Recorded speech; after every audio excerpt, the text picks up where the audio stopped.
el Gracias. geotecnista hace esa consideración tomando en cuenta que ese es su pero de las plateas, ¿no? Que la disipación de tensiones lo hace a mayor profundidad, ¿sí? Bueno, entonces ya pasando a nuestro tema, que serían las cimentaciones profundas, que es normalmente a través de cabezales y pilotes. Lo hacemos cuando ya el suelo, uno, las cargas son mayores y el suelo ya no puede dar, o el suelo es muy malo, ¿sí? Y necesariamente tenemos que pasar las cargas a estratos más profundos. Un caso que yo tuve, en este caso de algo sencillo de dos plantas, fue una unidad educativa que teníamos 1 metro de cascote, ¿sí? De relleno y 7 metros de lodo, ¿sí? Por lo tanto, tuvimos que hacer más de 300 pilotes de 13 metros. 302 o 303 pilotes, si no me equivoco, fueron los que se hicieron. Es el colegio más caro de Santa Cruz. Nosotros recomendamos hacer directamente de una planta, no hacerlo de dos, o hacer un relleno estructural que se llama, que le habla de esa manera, lo nombran los españoles. Ya no hacer un mejoramiento de suelo debajo de la zapata, sino hacer toda la placa, la superficie y encima de eso poner la cimentación de zapatas. Eso hemos hecho en algún otro lugar acá en Santa Cruz y nos ha funcionado bien. No aceptaron eso y directamente hicimos esta solución que serían pilotes, se entubaron los pilotes para poder pasar los 7 metros de lodo. El lodo que salía no era tanto el problema el olor, sino el ardor en los ojos del gas que liberaba cuando se perforaba. Entonces eran los últimos metros al final del pilote para poder transferir la carga de la unidad educativa, ¿sí? Ese colegio está en la Bush de Inegas, al frente, entrando, ¿sí? Ese es el colegio más caro, el colegio estatal más caro de esta ciudad. Bien, entonces las cimentaciones profundas se dan por eso, suelos malos para superficiales que tenemos que llevar, descargar nuestras reacciones de nuestra estructura a niveles más profundos y que sean de mejor capacidad, o directamente cuando tenemos un edificio grande, tendremos que transferirlo, ¿sí? Por el fuste a toda la profundidad de perfil que tengamos estudiado. Ahora, sobre los pilotes. En los pilotes, sí, tenemos su capacidad va a estar influenciada por el tipo de ejecución que se realice de estos. El perforado bentonístico con lodo, yo recuerdo que cuando estaba estudiando, estaban haciendo, cuando estaba comenzando a estudiar, si no me equivoco, estaban haciendo un edificio en el centro con pilotes vaciados en sitio. Primero los hacían vibrado, ¿no? Y rajaron todo el centro, ¿sí? Y de eso ya los bibrincados. Los dejaron de usar y empezaron a hacer los bentoníticos. Pero yo recuerdo ver en un proyecto 30, 40 toneladas de capacidad y era un lujo, ¿no? Tener 40, 50 toneladas de capacidad, ¿no? Esto se debía a que, uno, el terreno malo y especialmente que el lodo bentonítico deja una película entre el hormigón y el suelo natural y este hace que tenga menos fricción. Por lo tanto, las ecuaciones que nosotros utilizamos o las formulaciones consideran estas condiciones y nos dan menor capacidad e inclusive nos van a dar mayores factores de seguridad que van a reducir sustancialmente su capacidad admisible del piloto. Ya con el tiempo empezaron a llegar los equipos, ¿sí? Este que nosotros vemos para el CFA y el FDP. El FDP llegó primero con unas máquinas, después el CFA. Después llegaron empresas extranjeras que tienen oficinas acá, ¿sí? Y ahora sí hay unas 5 empresas que conozco que hacen este tipo de trabajos, que son el CFA sería la barrena lineal que tenemos ahí, helicoidal, que perfora. En parte esto compacta, disminuye el porcentaje de espacios vacíos, la relación de espacios vacíos del suelo, ¿sí? Y la ventaja de esto es que cuando este sale directamente por el tubo central, ya empieza a salir el hormigón y lo que se hace es meter el canastillo. Eso del canastillo de meterlo parece sencillo, pero es un dolor de cabeza olímpico en las obras y veremos que eso nos va a llevar a una decisión interesante que nos va a beneficiar con el tema de poder optimizar la altura de nuestro cabezal, ¿sí? La altura de nuestro cabezal. Es decir, que necesariamente pasa por estas consideraciones para poder cumplir las condicionantes que la norma de hormigón también nos pone, ¿sí? En los cabezales. Ahora, el FDP es una tecnología más interesante, ¿sí? Que directamente el taladro, vamos a decirlo así, ya es un tubo entero, ¿sí? Es de gran desplazamiento porque directamente desplaza el suelo a su alrededor. Tiene una ventaja que por la torsión que este genera, también nos da ya la capacidad testeada del pilote, ¿sí? Del pilote. Entonces, cuando empieza a salir ya el pilote también está hecho. Ahora, ventajas. La ventaja del FDP es que ya sale técnicamente testeado, ¿sí? Y su desventaja sería que su diámetro es pequeño. Entonces, el CFA sí es el que normalmente nosotros lo usamos. Hay más proveedores. Del FDP solamente creo que hay dos en Bolivia. Y el CFA sí hay como unos cinco. Ahora, ¿el CFA en qué diámetros viene? ¿No? El CFA viene desde los... Antes había 35, ya no lo he visto. Ahora vienen 40, 50, que es... Hace un par de años ya hay eso.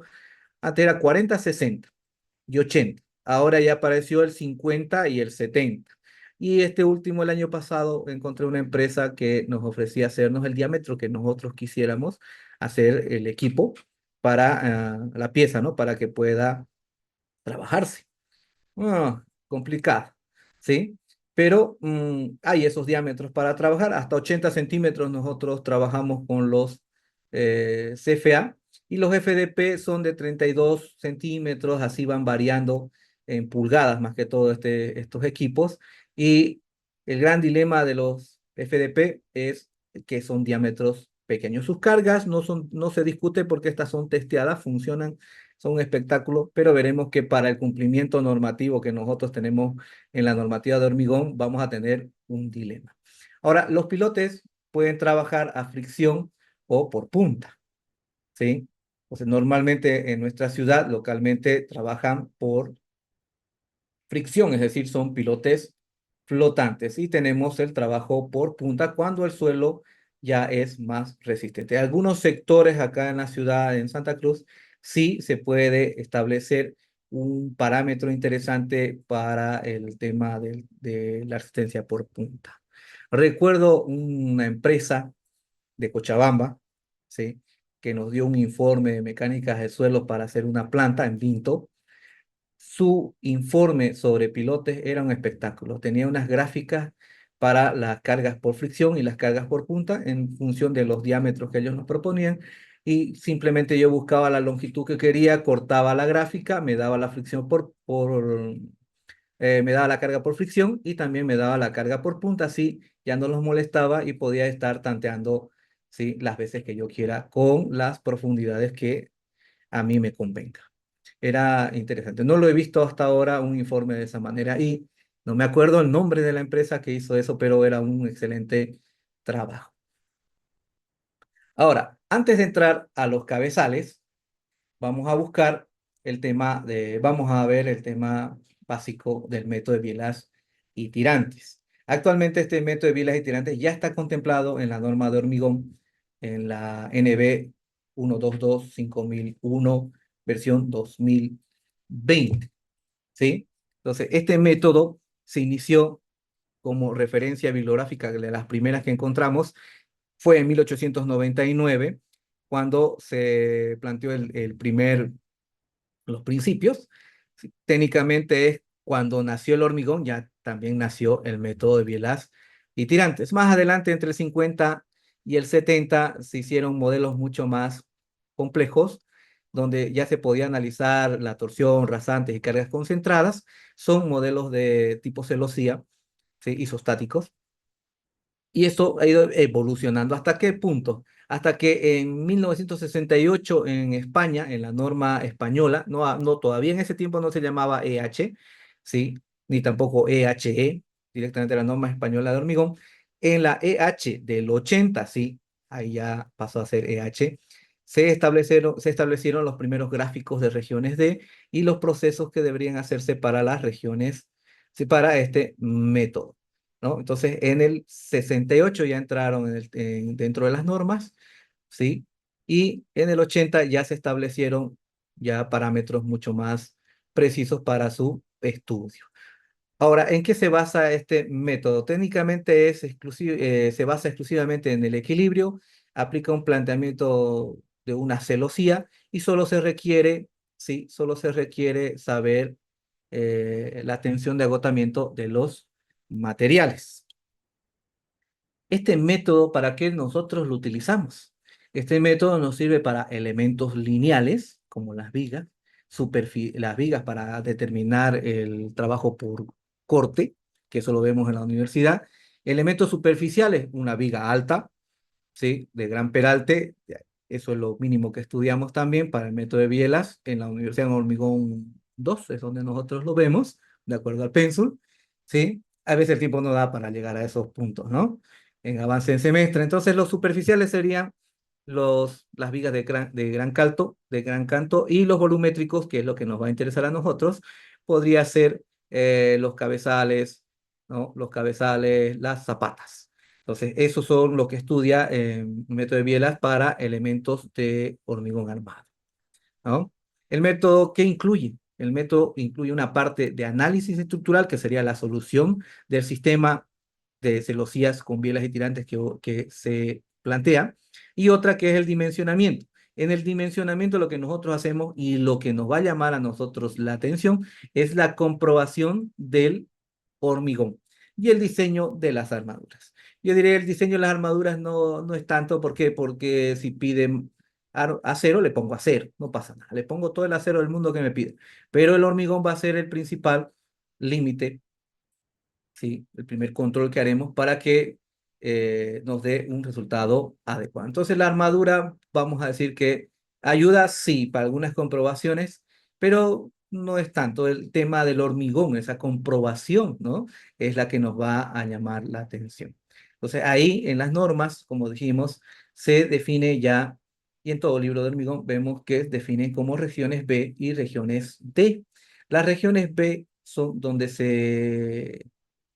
sí, donde se puede dar por válida la hipótesis de Bernoulli, que las secciones quedan hasta la rotura se mantienen planas. Entonces, la hipótesis de Bernoulli se va a cumplir en las regiones B. Eso no hay problema y normalmente nosotros lo modelamos a través de elementos lineales. Lo normal, se puede hacer por otros procedimientos. Ahora, por lo contrario, las regiones D son donde no se va a aplicar esto porque tiene grandes perturbaciones. Ahí no va a aplicar el método de Bernoulli y Navier, las hipótesis. Entonces, las bases teóricas del método de bielas y tirantes está fundamentado en la teoría de la plasticidad. Y la teoría de la plasticidad, ¿sí? Supone que el material tiene un comportamiento rígido plástico, tal cual nosotros lo vemos acá. Fíjense esta parte. Esto sería el comportamiento ideal de un elemento rígido plástico, ¿sí? Su diagrama tensión-deformación, donde nosotros vemos que, ¿sí? No se va a deformar, no se va a deformar, esto de acá, no se va a deformar hasta que llegue a una tensión específica. Esta tensión específica lo llama tensión de fluencia. A partir de este punto, cuando llega a la tensión de fluencia, el material empieza a tener una deformación indefinidamente, pero sin bajar su tensión. Ese es el criterio que tiene la teoría de la plasticidad. Pero, ¿qué es lo que nosotros vemos?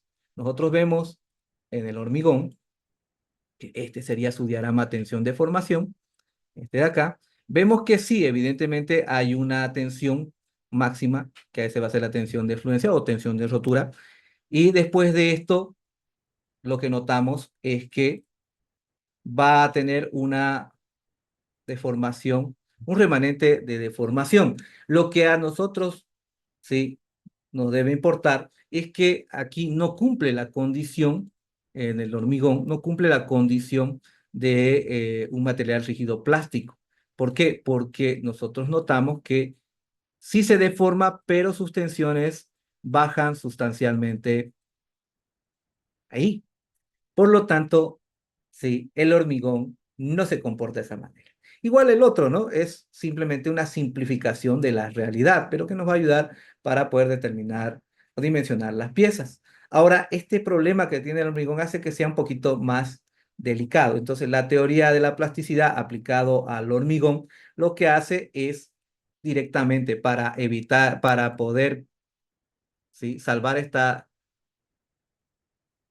condición que tiene el hormigón, lo que hace es directamente venirse por un valor menor para evitar la rotura y evitar ese comportamiento donde baje la tensión, pero sí se aumente, sí, las deformaciones. Este, esta forma de plantear el método de la plasticidad con un valor menor hace que los modelos numéricos versus los modelos que se hacen en laboratorios tengan, sí, concordancia, sí, tengan una mejor aplicación. Ya está estudiado. Y al tener estos parámetros ya estudiados, sí, por eso nos dan los buenos resultados que vemos y estos métodos se van difundiendo y es lo que nosotros estamos viendo como herramienta para dimensionar, sí, los cabezales que le vamos a apuntar a ellos, ¿sí? Recuerden que se puede hacer este procedimiento, puede aplicarse a elementos lineales, superficiales y volumétricos. Ahora, básicamente el método de bilas y tirantes va por la teoría del mínimo de la plasticidad, que afirma que una determinada carga se halla una distribución de tensión. ¿Qué? Ningún punto supere la tensión de fluencia de los materiales, es exactamente lo que acabamos de hablar, ¿sí? No tiene que superar las tensiones de fluencia de los materiales. ¿Satisfaga las condiciones de equilibrio estático? Sí, que sería el modelo de bielas y tirantes que se plantea. ¿Satisfaga las condiciones de contorno? Obviamente son también relacionados, ¿sí?, a todo el sistema que uno plantea para la solución. La estructura va a resistir entonces dicha carga sin llegar a la rotura. Esa es la teoría del mínimo de la plasticidad. Y la segunda base viene a ser el principio de San Benan, donde nos dice que la aplicación de las fuerzas concentradas, que también pueden ser distribuidas en un determinado punto de la pieza, conducen a resultados equivalentes, sí, en cualquier sección de la pieza más allá de una determinada distancia. Ahora, ¿qué es lo que quiere decir? Es que uniformiza las tensiones por una discontinuidad estática a una determinada distancia, que normalmente es un canto de la pieza, un canto de la pieza. Es como nosotros vemos acá, sí, aquí adelante, el pequeño pórtico con regiones B y con regiones D. Normalmente las regiones D son pequeñas, entonces no va a ser a más de un canto el análisis. Si nosotros vemos también los cabezales, es la altura del cabezal, no va a ser tanto su distancia. Por eso se permite la aplicación de estos principios. Ahora, sobre los tipos de regiones o de discontinuidad, nosotros tenemos de discontinuidad geométricas, que serían las que nosotros vemos acá. Vamos a encuadrarlo. Este que estamos acá, discontinuidad geométricas, estos cambios de sección que en hormigón armado sí lo vemos constantemente. Normalmente lo utilizamos cuando chocamos con una columna y cambiamos la sección, ahí no pasa nada. Cuando hacemos estos cambios donde no hay una columna, sí, ¿no? Podríamos decir apoyo medio madera, que le dicen así, pero son algunos detalles que vemos en algunos edificios. No pasa todos los días, pero ese sería una región de discontinuidad geométrica. Este sí lo vemos constantemente, que serían los huecos. Sí, en el alma pueden ser cuadrados, rectangulares, circulares, y normalmente lo vamos a encontrar en las vigas. También puede haber huecos verticales, sí, en vigas planas normalmente ahí, o en vigas de secciones grandes.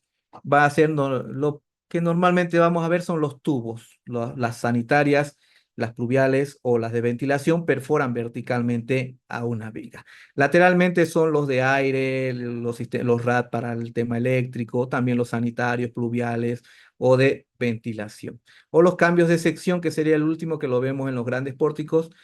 Cuando tienen luces grandes se hace complicado. Ahí hay un armado especial. Este último, por ejemplo, este que tenemos acá, lo vamos a ver en grandes luces en parques industriales cuando hacemos, sí, para máquinas que están encima o depósitos, y las luces son grandes. Entonces requerimos vigas grandes con la columna también. las diseñamos, pero hay un cambio de sección donde sí se hace un armado específico. En el libro de José Calavera podemos ver los modelos viales y tirantes.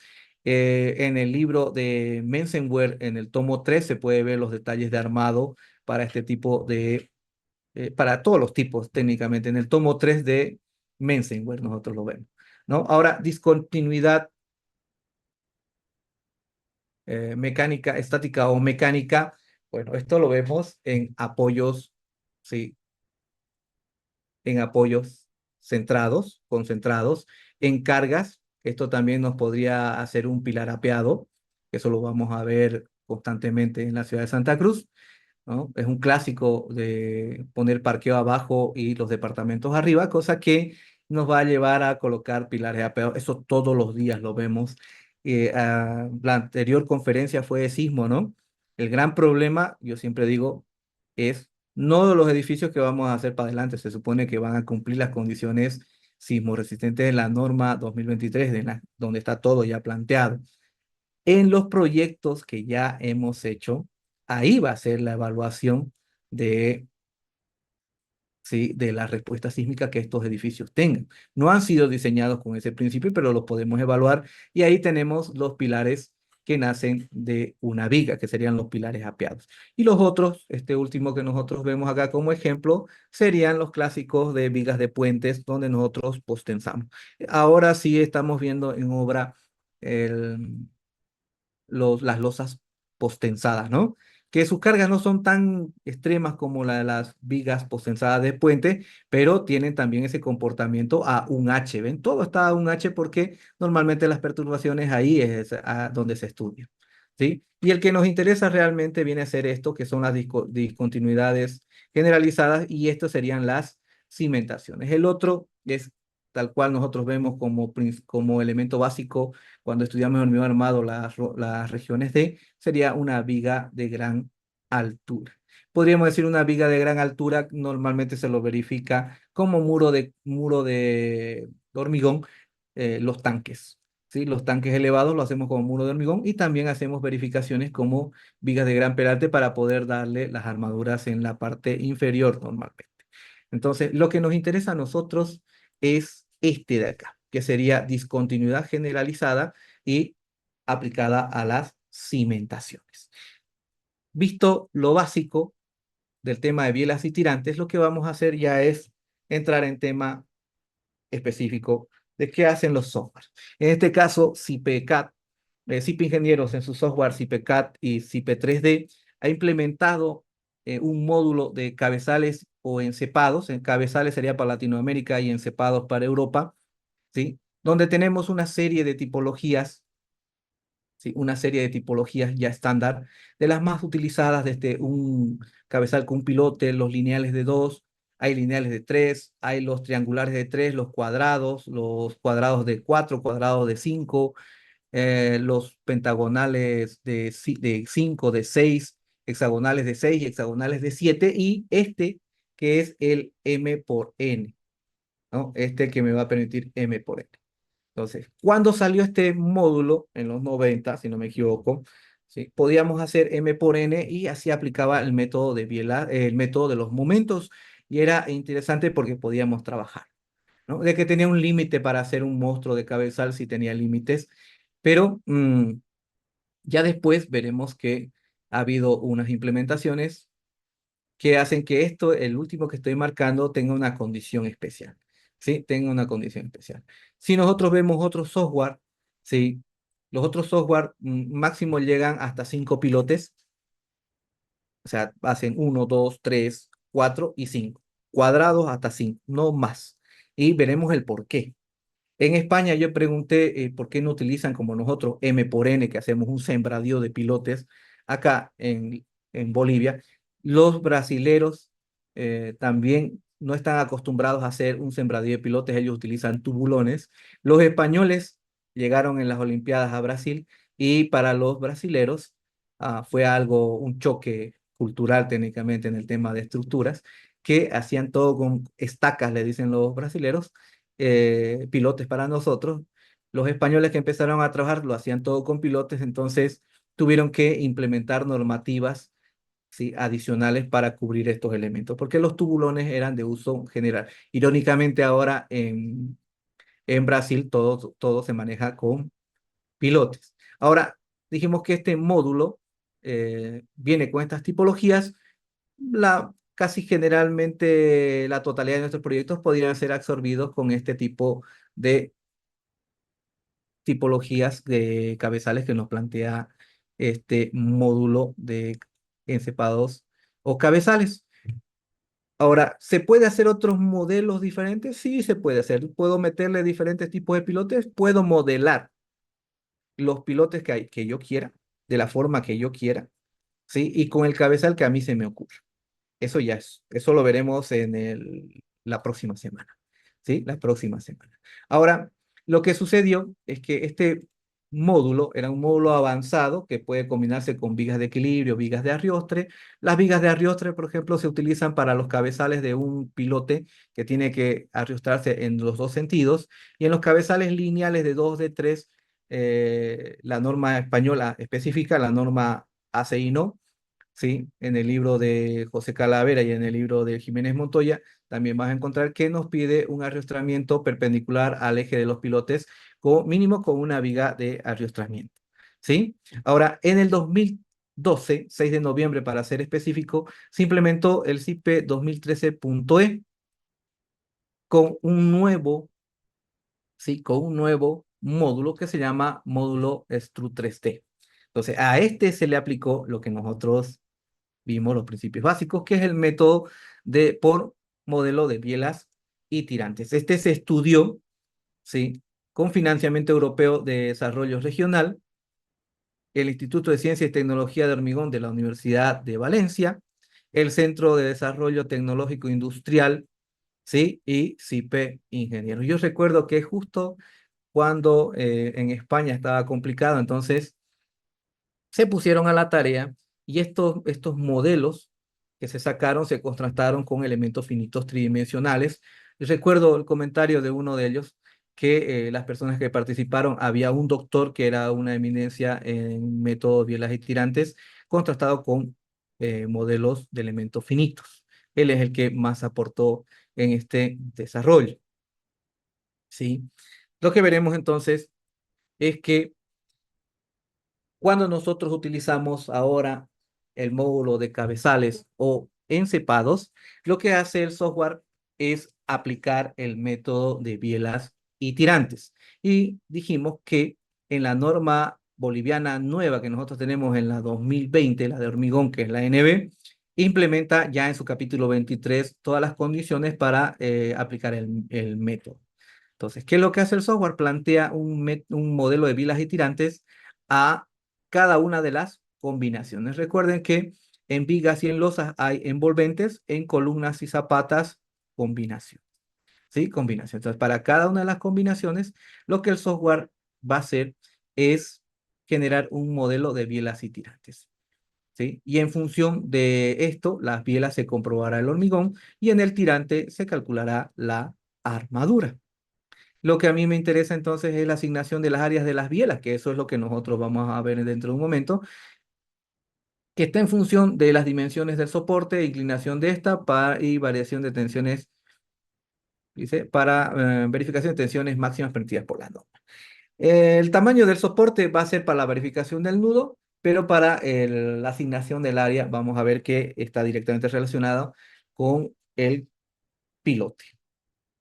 Ahora, ¿qué nos da este módulo? Este módulo nos da todas las comprobaciones paso a paso, ¿sí? Describiendo cada artículo de la norma en la que está basada. El que estamos viendo, fíjense, dice ACI 318, ACI 318. Actualmente ya lo tenemos puesto con nuestra normativa. Veremos acá, fíjense, que la comprobación de los tirantes, como dijimos esto es sencillo en el tema del acero, y en el artículo de la norma, en el capítulo 23.3.1, nos da las condiciones. Y acá estaríamos con esta condición, en la B, que serían los tirantes, ¿no? Lo que nos da acá es el máximo solicitado, esta de acá nos muestra el máximo solicitado, y acá nos muestra ya para cada uno de los tirantes el acero que uno ha colocado y las comprobaciones que ha hecho. Por ejemplo, en este caso, yo le he puesto tanto acero que directamente las condiciones, ¿sí? La relación de la fuerza mayorada respecto a la fuerza nominal del tensor ya reducido por su factor reducido por el factor de los materiales, ¿sí? Vemos que está al 53%. Es decir, que yo le estoy poniendo mucho acero. ¿Podría quitarle? Sí, ¿no? Pero recuerden, muchas veces esta cantidad de acero que nosotros colocamos en la verificación de las zonas nodales nos va a variar un poquito, ¿no? Entonces, hay veces lo ponemos hasta el 100%, al 1, ¿no? O al 99, al 0,99 y decimos está ok, sí, pero muchas veces tenemos que ponerle un poquito más. Esta es una exageración la que yo estoy poniendo ahí 0,53, mucho acero. Podemos ponerle un poquito más para que nos ayude en la zona nodal, ¿sí? En la zona nodal. Y ahora sí vemos que directamente está relacionado a todos los artículos especificados de la norma de nuestro país, que sería la nueva 5001-2020. Entonces, esta parte del acero no hay mucho problema. El que nos debe preocupar, sí, viene a ser este, que sería la comprobación de bielas o puntales. Aquí es donde yo me tengo que preocupar. Entonces, ¿dónde está esto? A ver, vamos a ver. Aquí nosotros vamos a ver que sería este. ¿Ven? Este acá. Ahora, nos muestra el valor crítico, es decir, que sería la biela más crítica, nos los va a mostrar. Después nos va a mostrar una tabla con todas las bielas analizadas, ¿no? Fíjense que el factor de reducción que toma en cuenta los materiales, 0,75, no pasa nada. La combinación más crítica, yo le puse viento a esto, ¿sí? Pero el viento no es incidente como el parámetro máximo para el tema de la verificación de las bielas, ¿no? Y lo que veremos que esta de acá viene a ser la fuerza de esa combinación, la fuerza mayorada que actúa sobre el puntal. Ahora, nosotros tenemos que calcular la resistencia nominal a compresión. Ahora, este es el que me va a llamar la atención, este de acá, este, que viene a ser resistencia efectiva a la compresión del concreto, que es una formulación que está en la norma, 0,85 de beta C, beta S y la resistencia del hormigón que nosotros adoptamos en nuestro proyecto. Esto va a ser importante para que podamos optimizar, sí, y cumplir las condiciones de la norma a la hora de dimensionar un cabezal, especialmente la comprobación que nosotros estamos viendo que sería del hormigón acá en comprobación de bielas o puntales. Y el otro sería el área, que es este, es el que me va a llamar la atención, que sería el área de la sección transversal en el extremo del puntal, ¿sí? Ese. Ahora, para ver este parámetro, el último que estoy marcando, que sería el área transversal, veremos que aquí está. Entonces, ¿qué es lo que pasa? El software automáticamente le asigna un área a cada biela. Esta área asignada a la que nosotros tenemos que estudiar, ¿sí? ¿De qué depende? Dijimos que aquí nos va a mostrar una tabla con todas las bielas del modelo que ha planteado. En este caso estamos viendo con una carga centrada. Cuando tiene momentos y no le pongo vigas de equilibrio, van a ver que tiene una excentricidad, ¿sí? Una excentricidad la carga, es decir, esta que está acá. Esta carga que cae acá puede tener una excentricidad de los momentos que le lleguen. Yo le he puesto vigas de equilibrio para poder trabajar mis pilotes a su máxima capacidad admisible y así aprovecharlos al 100%. Entonces, esa asignación, fíjense, de las áreas de las bielas es un parámetro determinante. Entonces, ¿qué es lo que sucede acá? La asignación, fíjense que para calcular el área se llama sección determinante. Cuando nosotros vemos los libros de bielas y tirantes, tenemos que buscar sección determinante. Entonces, la sección determinante en la norma boliviana sí las tenemos especificadas. ¿Ven? En algunos casos. Hay muchos casos, por eso tenemos que leer los libros. La norma nos da algunos parámetros. Entonces, ese es el que nos está mostrando el capítulo 23, en el 23.2.6, superposición de bielas. Ese es el que nos va a dar eh, ¿sí? La sección. ¿Y cuál es la sección? La sección que yo necesito trabajar viene a ser esta, esta de acá. Eso es lo que nos dice la norma.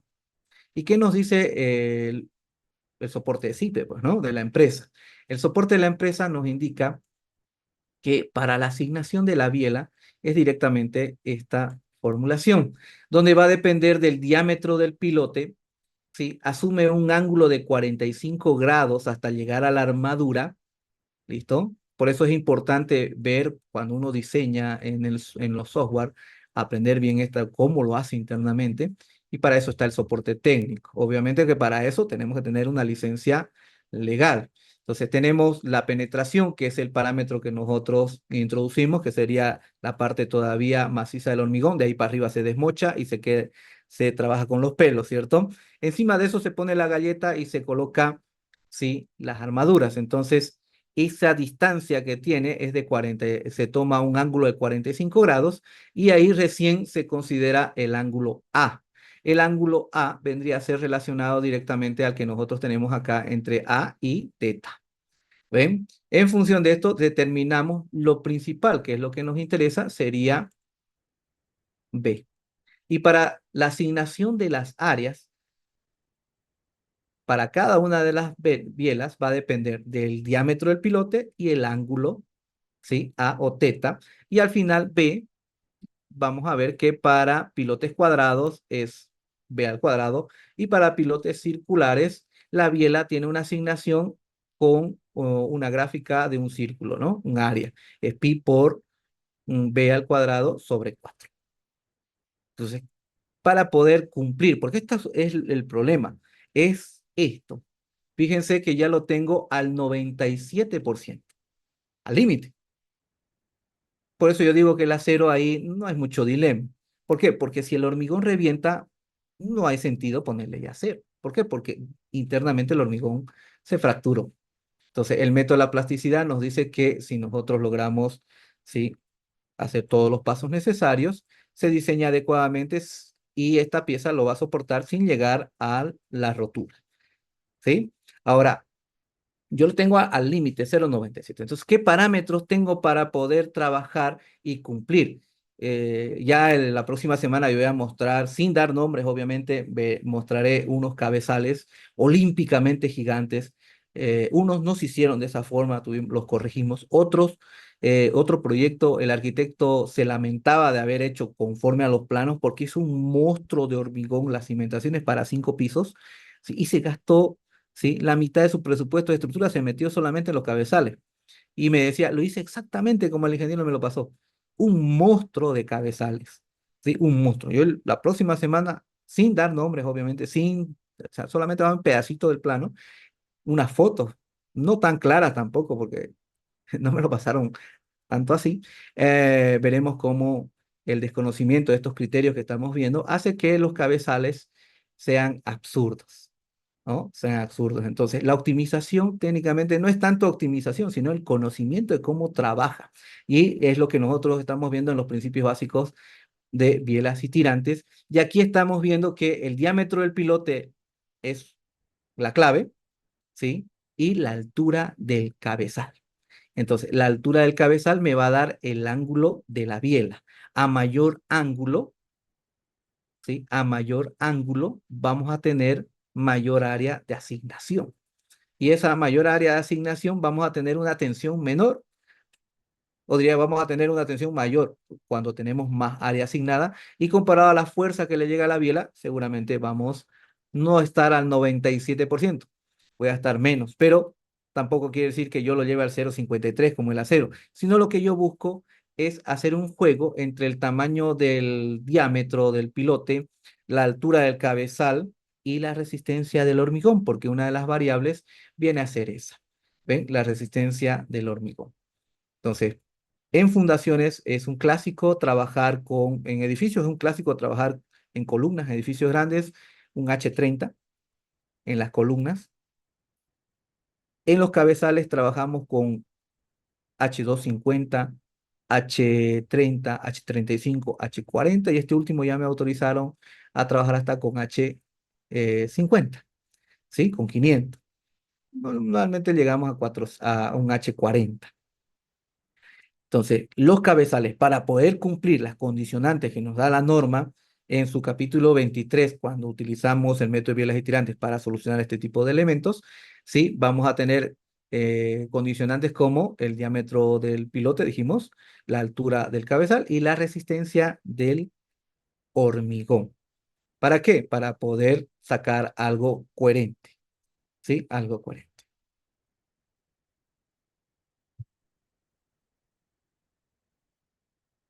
En las comprobaciones de zonas nodales, sí, en las comprobaciones de zonas nodales, vamos a ver que también la norma nuestra, la nueva, tiene detallado. Y ahí tenemos que ver las condiciones. ¿Ven? Aquí está la misma condición y nosotros tenemos que ver ahora esto. ¿Ven? Esto. La resistencia del hormigón entra en juego con esta tabla que nosotros vamos a ver que normalmente viene a ser en zonas limitadas en áreas por bielas de apoyo o ambas. Esta de acá. Esta de acá, A, viene a ser a esta de acá y que se le asigna estas áreas. ¿Sí? Fíjense que dice zonas nodales limitadas por bielas, áreas de apoyo o ambas. Esto sería para poder verificar las áreas nodales, ¿sí?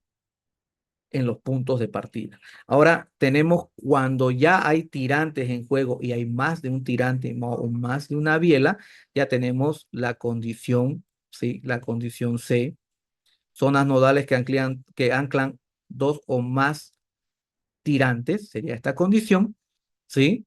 Y nosotros vamos a ver que aquí ya está la condición C y aquí nuevamente entra la famosa asignación de áreas, ¿no? La asignación de áreas. ¿También entra en juego la cantidad de acero? Sí, entra en juego y ayuda un poquito la condición de la cantidad de acero. Pero esta parte es la que nosotros vemos que está en función del de nuevo repito, sería el nodal va a aplicar directamente arriba el tamaño de la columna, va a ayudar un poquito. La altura del cabezal va a aumentar el ángulo, es decir, va a hacer más eficiente la biela. El tamaño del pilote también va a influenciar, ¿sí? Y dijimos que el tamaño del pilote, el diámetro con los FDP, los CFA especialmente, que es lo que más usamos, viene de 40, 60, 80, que era lo que nosotros usábamos antes. Ahora hay 40, 50, 60, 70, 80. Entonces, cuando nosotros trabajamos con 40, trabajar de 8 metros para abajo, ya colocar las armaduras, sí, es un sufrimiento. Se obstruye, no entra, el supervisor viene y nos dice, quiere ejecutarnos porque no entró toda la armadura. Ahí aparece un experto diciéndonos cuánto es la disipación de tensiones en el hormigón, transferencia para decir que ya no necesita acero más abajo. Es un dilema, ¿sí? Entonces, lo que sería adecuado para nosotros sería aumentar el diámetro del pilote, disminuir la longitud, que por fricción vamos a tener mayor carga mientras más área por fricción tengamos, es decir, cuando aumentamos el diámetro. Eso va a hacer que las armaduras de los pilotes puedan introducirse mejor, más fácil, ¿sí? Menos perforación. Obviamente que hay algunos volúmenes que puede ser que los volúmenes incrementen un poquito, puede ser que también los costos de perforación van a incrementarse un poquito, pero es menos longitud, mejor posibilidad de no tener problemas a la hora de colocar las armaduras y este aumento de diámetro, sí, este aumento de diámetro va a hacer que cumplamos las condiciones normativas como hormigón armado en el cabezal. Ahora, el CFA, el FDP, sí, es diámetros pequeñitos. Entonces, no sirven como pilotes, funcionan a la perfección. Pero para la verificación tensional que nosotros estamos viendo acá, que es del hormigón armado cuando diseñamos el cabezal, no va a cumplir, ¿cierto? ¿Por qué? Porque estamos viendo que la asignación de áreas para las verificaciones del hormigón, tanto en bielas como en zonas nodales, va a ser un factor determinante.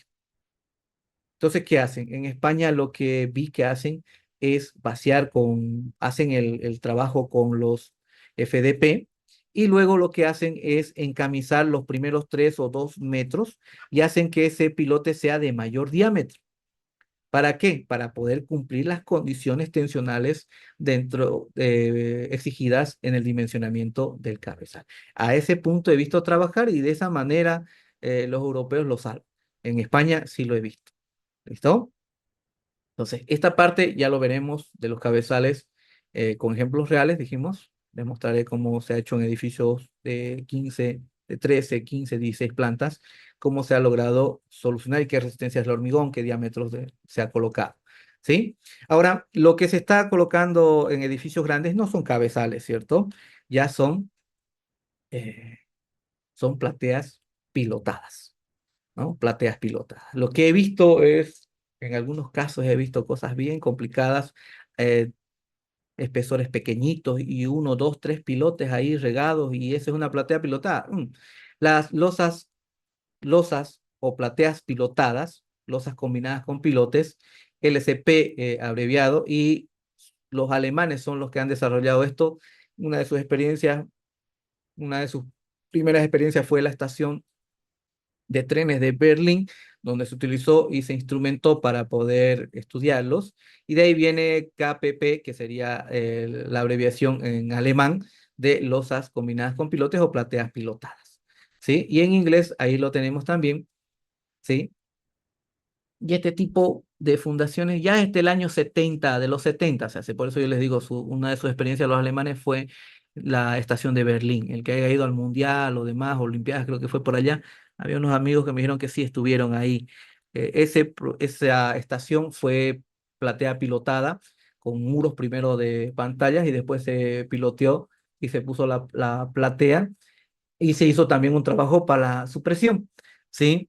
Creo que tenía como 4 subsuelos o más subsuelos tenía esa cosa. Entonces, fíjense que las características de una losa, de una platea pilotada, se caracteriza por un coeficiente. Este coeficiente lo vamos a ver acá, con esta gráfica, ¿sí? Con esta gráfica. Aquí la tenemos. ¿Ven? Entonces, este coeficiente que relaciona, ¿sí?, las cargas de los pilotes con respecto a la carga total, es que en el caso que sea 1, es decir, en este caso, en el caso que el coeficiente sea 1, ¿y este coeficiente qué es? Vamos a decir acá. Este coeficiente es la carga, este está acá, la carga de los pilotes entre la carga total de la estructura, ¿sí? La carga de los pilotes, la carga que absorbe los pilotes entre la carga total de la estructura. Entonces, cuando el coeficiente es 1, quiere decir que el 100% de la carga está siendo absorbida por los pilotes. Por lo tanto, yo tengo un cabezal. ¿Ven? Tengo esto, tengo eso. Los pilotes trabajarán por fricción, también trabajarán por punta, pero no va a trabajar, ¿sí?, la placa. Y es de ahí donde nosotros podemos agarrarnos si queremos hacer cualquier tipo de cabezal, de cualquier forma, con pilotes de combinados, que eso normalmente lo vemos en fundaciones de maquinarias o temas industriales, ¿sí? Podemos hacer eso, es decir, colocar una losa y modelar los pilotes con diferentes diámetros, con diferentes capacidades, diferentes longitudes, y directamente el 100% de la carga, el responsable va a ser los pilotes. Entonces ahí nos va a dar el coeficiente igual a 1. Ahora, cuando nosotros tenemos un coeficiente igual a 0, ¿no? Igual a 0, técnicamente vamos a estar en una losa o platea de cimentación. Y esta platea de cimentación es la que nosotros vimos al inicio. ¿Ven? Por eso yo le di una repasadita a las zapatas plateadas antes de llegar a las cimentaciones profundas. Entonces aquí el 100% de la carga lo va a llevar, los pilotes no hay, no trabajan, por lo tanto la platea es la encargada de soportar la carga. Ahora, cuando dimensionamos una platea, sí tenemos el caso de, por ejemplo, el libro el que se utiliza en España es Rodríguez, si no me equivoco, apellido del autor, no lo tengo ahorita en bibliografía lo tenemos anotado. Él nos da los parámetros para poder ¿sí? Determinar cuándo una losa es rígida, semirrígida, semiflexible o flexible. Y en función de la clasificación que nosotros tenemos, no es Jiménez Montoya, es José María Rodríguez, si no me equivoco, es el libro que se estudia en la universidad en Europa, es antiguo. Todos los que yo le voy a mostrar los tengo, menos ese libro, los tengo en original. Ese libro, como es antiguo, yo no lo he podido conseguir, pero sí lo tengo en PDF, ¿no? Es bastante antiguo. José María Rodríguez, si no me equivoco, el libro de curso de cimentaciones, ¿no? En este podemos definir, nos da los parámetros para poder definir si es, qué condición tiene de rigidez nuestra cimentación y con eso podemos ver qué procedimiento de cálculo vamos a encarar, ¿sí? Pero si nosotros hablamos de cimentaciones profundas, que son plateas pilotadas, en este caso es una combinación de ambos. Por lo tanto, sí, aquí tenemos que trabajar, si nosotros queremos trabajar, tenemos que estar dentro de este rango, ¿sí? Dentro de estos rangos, así, por aquí. Pero específicamente nos dice que lo recomendado, ¿sí? Lo recomendado es que trabaje a 0,6, es decir, que por acá, 0,6. Y esta gráfica que nosotros estamos viendo, fíjense que relaciona, ¿sí? Relaciona el coeficiente para ver cuánto absorben los pilotes versus a la carga total con el asentamiento. Yo recuerdo un doctor de mecánica de suelo cubano, no me acuerdo el nombre, que dio en la Sociedad de Ingenieros un curso, y esa parte era interesante. Hablaba el control de los asentamientos, pero por ahí el tema del punzonamiento es complicado, ¿no? Entonces, el asentamiento es controlado, fíjense, que ese asentamiento de una losa piloteada versus el asentamiento de una losa simple. Entonces, la recomendación acá es que cuando nosotros diseñamos una losa piloteada, el coeficiente debe ser 0,6, es decir, que el 60% del peso de la estructura sea responsabilidad de los pilotes y el 40% restante sea responsabilidad de la platea. Para eso, nosotros ya en un edificio grande no lo vamos a hacer solo. ¿Tenemos criterios? Sí, pero requerimos de un especialista. ¿Sí? El especialista es el geotecnista, que entienda esto y que nos dé los parámetros para poder modelar adecuadamente, ¿sí? Una platea pilotada. Partiendo de que lo ideal es que el 60% lo absorban los pilotes y el 40% la platea. ¿Para qué es eso? Para que haya una buena relación de asentamiento, un buen control de los asentamientos. No es simplemente ponerle dos pilotes locos donde está el cabezal y un pilote donde les haya fallado la tensión admisible en distribución cuando utilizamos coeficientes de balasto. Eso está mal. Sí, yo he visto proyectos así. Losas, hablábamos de la rigidez de las losas, ¿sí? Cuando es rígido, semirrígido, semiflexible o flexible. Después hay otro que es totalmente rígido, parcialmente flexible y totalmente flexible. Dependiendo de eso, hay dos formas, ¿no? Que en el libro de María José Rodríguez existe dos formas de poder clasificar. Son lo mismo, ¿no? Son lo mismo. Pero para eso, como dijimos, necesitamos de un geotecnista, ¿sí? Y también de nosotros que somos estructuralistas para poder trabajar el espesor de la losa. Ahora, yo recuerdo que en esa charla el ingeniero se comió el tema del espesor de la losa, muy delgadito.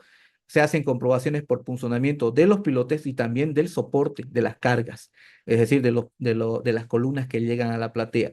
Obviamente que esa, como ingenieros estructurales, nosotros lo sabemos manejar, pero también se hace verificaciones por punzonamiento y cortante de los pilotes que van a partir de la losa, ¿sí? De la losa. Viendo cómo hacemos esto en los software, en este caso específico en CPK. Ahí tenemos nosotros una platea de cimentación con dos subsuelos, donde vamos a ver que para poder modelar la platea de cimentación, simplemente yo tengo que definir la tensión admisible, que sería esta de acá, y el coeficiente de balasto. Este coeficiente de balasto sí que es complicado, por eso decimos siempre vamos a tener que llevar. Sí, siempre vamos a tener que... María Fratelli de cimentación de muro, ese es bueno, pero es antiguo, ¿no? la doctora esa tiene como 5 doctorados y unos 7 libros o 12 libros. ¿Sí? María Fratelli es bonito, ¿sí? Especialmente para iniciar con el tema de cimentaciones dinámicas, es sencillo. Después hay otros libros más buenos, ¿no? O sea, más complicados porque ya son temas mucho más detallados. Ahora, volviendo a nuestro caso, fíjense que para modelar la platea de cimentación, simplemente tengo que definir la tensión del suelo y el coeficiente de balasto. Son esos dos factores. Coeficiente de balasto sí es variable y necesitamos la opinión de un, ¿sí? De un especialista. Recuerden que el coeficiente de balasto también se relaciona en función de la base, áreas tributarias. Hay un montón de formas de poder hacerle frente para poder determinar un valor. Ahora, el otro que es importante, sí, importante, creo que ya me están pidiendo, veremos un momento, creo que ya cumplimos la hora. A ver aquí.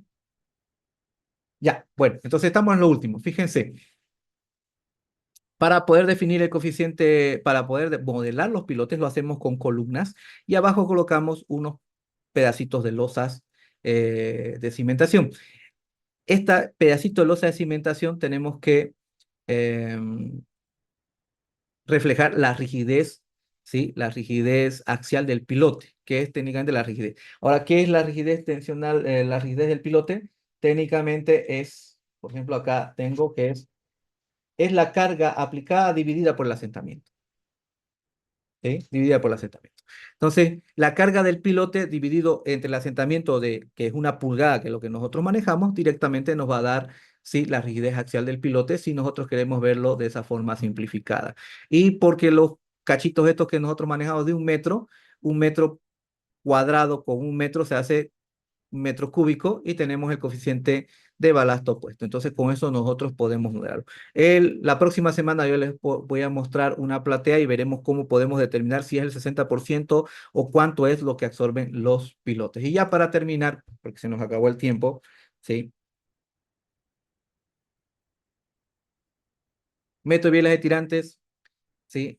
Aplicado a los cabezales, nos dan buenos resultados siempre y cuando nosotros manejemos adecuadamente las variables, ¿sí? Y los cabezales con mayor cantidad de 6 pilotes, lo podemos hacer por el método de momentos que lo veremos la próxima semana. Y las plateas de cimentación, si controlan asentamientos, la cantidad de pilotes solamente se lo pone estratégicamente, pero recordemos que tiene que cumplir un 0,6, que es lo que nos recomienda, ¿no? En recomendaciones, yo siempre digo, hay que dar procedimientos más claros, más detallados. Una solución económica para los edificios grandes son estas plateas que recuerdo hice para un edificio de 50, casi 62.000 metros cuadrados.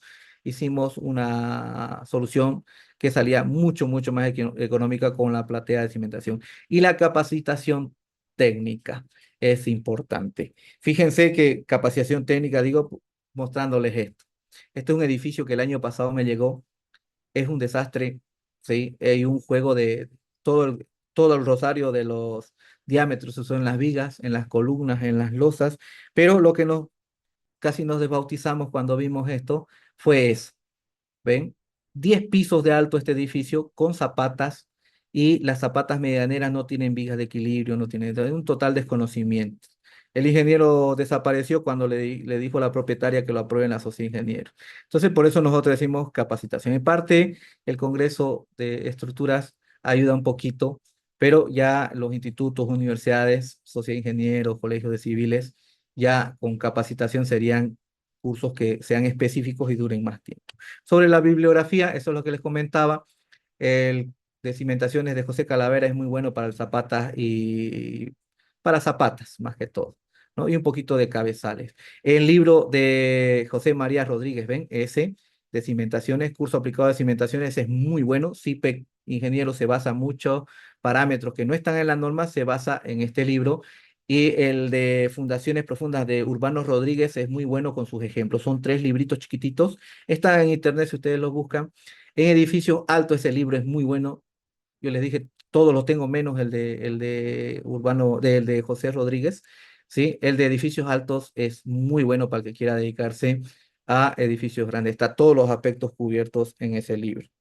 Y para el método de bielas y tirantes los tenemos ahí, estos dos los tengo. El primero es bien delgadito, sí, bastante práctico, es un grupo de trabajo de la norma del Comité Normativo de España, y el otro es el de Miguel Sosa, su segunda edición. La primera era amarilla, tapa amarilla. Él llegó a un CONEIT acá a Bolivia, dio su exposición, nadie lo reconoció, gracias y nos vemos. Sí vino a Bolivia, pero nadie le dio 2 pesos, sí, o la importancia que merecía. Es el libro más extenso que hay, que yo he encontrado en habla española, de Método de Biela. Son varios autores, pero siempre nos acordamos del primero, que es Miguel Sosa. Este libro yo se lo recomiendo, ese es muy, muy bueno para el método de Bielas. Es decir, que esto abarca todos los elementos. Bueno, entonces, eso era lo que Le, nosotros poner acá. le agradecemos, ingeniero. Es un placer haber compartido esta conferencia. Creo que es muy importante para todos los ingenieros que estamos en este camino de la ingeniería civil. Al mismo tiempo, agradecer a CIPE, que es el que nos ha hecho el contacto con usted y por haber tenido esta conferencia muy enriquecedora. Muchísimas gracias y nos estaremos viendo en el Congreso presencial. Buenos días. Gracias a ustedes por invitarme. Hasta luego. Continuando con este ciclo de conferencias, la conferencia magistral de nuestro querido ingeniero Antonio Taveras. Él se encuentra actualmente en República Dominicana y esperemos que sea muy enriquecedora su tema. Será retrofit sísmico de estructuras existentes. Tiene la palabra ingeniero, no sé si ya está, Sí, este, buenos días. Hola Jorge, ¿me pueden oh, escuchar? pero este, hay mucha intensidad en escuchar sus palabras, ingeniero, y que sea de lo mejor para todos. Gracias, ingeniero. Tiene la palabra usted. ¿Me escucha Jorge? Sí, sí, lo escuchamos muy bien. Correcto. Bien, muchísimas gracias por la invitación. Para mí realmente un honor participar de este congreso y esperando estar ya de manera presencial la próxima semana. Déjame ver si puedo compartir acá la pantalla. Eh, El tema es la actualización sísmica de edificación existente, o sea, mediante retrofit. Nos vamos a enfocar en dos metodologías que hemos utilizado en Santo Domingo y que creemos que son bastante efectivas y una de ellas es bastante manejable en cuanto a costos para países como los nuestros, Latinoamérica, que son básicamente la fibra de carbono, que no es tan económica, pero es bastante efectiva, y los contravientos restringidos al pandeo, que sí me parece una tecnología de avanzada y que puede implementarse en países como los nuestros. Primero vamos a tocar una parte teórica, ¿verdad? Como es algo que sea como una especie de curso, y luego entonces vamos a ver un ejemplo práctico de aplicación. Entonces, bien, nuevamente agradecer por la invitación de tan importante congreso, la Sociedad Boliviana de Ingenieros Civiles, también de la ciudad de Santa Cruz, ¿verdad? Nuevamente por la invitación. Entonces, este sería el temario que vamos a ver. Primero, una introducción sobre lo que es el proceso de retrofit, cuáles son los pasos que debemos dar, luego ver lo concerniente al reforzamiento con los contravientos restringidos al pandeo o BRB. Luego pasar a ver lo que es la fibra de carbono, su aplicación como reforzamiento también en estructuras. Y finalmente entonces ver el ejemplo práctico que mencioné al principio. Bien, vamos entonces a comenzar con la introducción. Eh, Definiendo básicamente la vulnerabilidad sísmica, ¿no? Que tiene que ver con los posibles daños que pueda sufrir una estructura, modo de falla, capacidad resistente, bajo un posible sismo, ¿no? O sea, los daños que podría sufrir la edificación. Es algo que nosotros vamos a decir, podemos controlar lo que puede ocurrir al edificio, que define básicamente su vulnerabilidad, tanto desde el punto de vista de resistencia como de rigidez, ¿no? Entonces, la parte que nosotros evaluamos en la edificación. Nuestro país, ¿verdad? República Dominicana, es un país bastante, con un peligro sísmico bastante alto porque estamos cerca de lo que es la división entre la placa del Caribe y la placa de Norteamérica, la famosa fosa de Milwaukee o fosa de Puerto Rico, que pasa justamente al norte de la isla y que una parte se deriva y entra por el lado norte a lo largo de lo que es la cordillera septentrional en nuestro país. Pero además de esto también tenemos algunas fallas internas y una falla bastante importante al sur de la isla, que es la Riquillo Platten Garden, que luego se divide y forma lo que es la trinchera de los muertos, que fue la que generó los sismos básicamente del 2010 y el más reciente ocurrido en Haití, ¿no? Nosotros no hemos tenido sismo tan reciente, pero en nuestra historia hay registros de sismos bastante fuertes que han ocurrido en toda la isla. Por lo tanto, es importante el tema sísmico en nuestro país y de hecho se considera siempre a la hora de algún diseño estructural. Entonces, el riesgo de una estructura está caracterizado por lo que es el peligro, que tiene que ver con la exposición, lo que vimos ahora, ¿verdad? Todas las fallas que estén cerca del lugar y la vulnerabilidad del edificio. Eso es lo que nos define el riesgo de colapso de una estructura.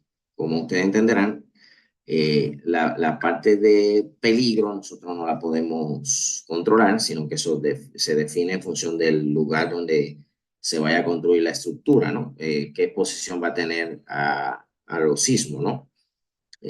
¿Cuál es la capacidad que puede tener esa falla de generar un sismo de cierta magnitud y a qué distancia se encuentra de esa falla la edificación? Además de tomar en cuenta los efectos de sitio que vienen asociados al tipo de terreno donde se construya la estructura, ¿no? Nosotros básicamente podemos controlar lo que es la vulnerabilidad. Entonces, para nosotros poder reducir el riesgo de colapso de una estructura, lo que debemos de hacer es básicamente reducir la vulnerabilidad, ¿no? O sea, el riesgo de colapso sería básicamente el peligro por la vulnerabilidad. Entonces, mientras menor sea la vulnerabilidad, pues menor va a ser el riesgo de colapso de la edificación. Bien, en el proceso de diseño de una estructura, pues básicamente estos son los pasos que nosotros seguimos, ¿no? O tenemos que tomar en cuenta, ¿no? La parte de los materiales, la parte de la construcción, la parte de operación y mantenimiento, el diseño y cálculo, cómo fue concebida la estructura, ¿verdad?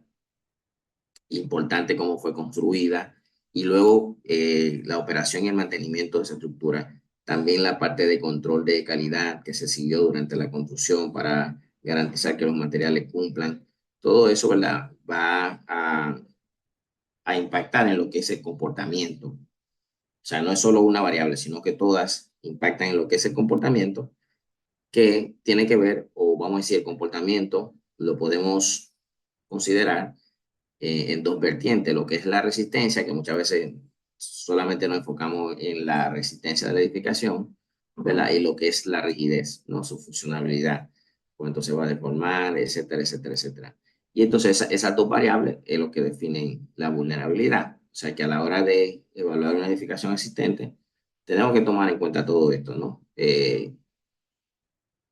El diseño y cálculo, los materiales, cuál es la calidad de esos materiales utilizados en obra, si hay registro de la construcción o durante el proceso constructivo y la operación y mantenimiento que se le ha dado a esa estructura. Y entonces evaluar lo que es tanto la resistencia como la rigidez para definir cuál es la vulnerabilidad que tiene esa edificación. Aquí hay un diagrama de flujo donde se ve cuáles son los pasos a seguir cuando se lleva a cabo un estudio de vulnerabilidad de una edificación existente.